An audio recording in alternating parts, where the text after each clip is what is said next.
नाज़रीन कराम, खुलासा कलाम ये हुआ कि साइंस से वजूद खुदा का सबूत तलब करना ये अकली तौर पर एक मुगालता है, एक फैलेसी है, क्योंकि साइंस खुदा को साबित इसलिए नहीं कर सकती क्योंकि ये साइंस की डोमेन नहीं है। साइंस डिस्कस करती है फिजिकल वर्ल्ड को, ज़ाहिरी दुनिया को, ऑब्जर्वेशन को, तजर्बात की बिना पर बात करती है, जबकि अल्लाह ताला की ज़ात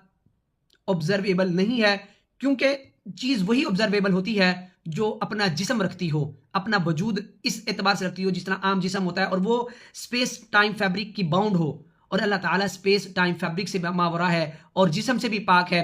वो किसी तजर्बे से भी पाक है। तो लिहाजा साइंस अल्लाह ताला के वजूद का डायरेक्ट सबूत हमें नहीं दे सकती, और ये सवाल साइंस से मांगना भी एक जहालत है। अलबत्ता ये कि बहुत सी साइंसी तहकीकात ऐसी हैं, अगर उन पर गौर किया जाए तो अल्लाह ताला के वजूद के साइंस हमें बहुत वाज़ेह तौर पर नज़र आते हैं। जैसे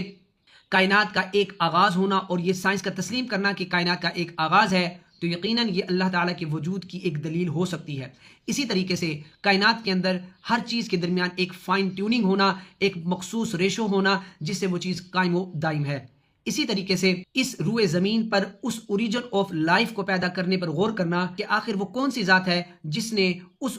लाइफ को यहाँ इस दुनिया में पैदा किया, जिसमें उसने शऊर और अकल को रखा,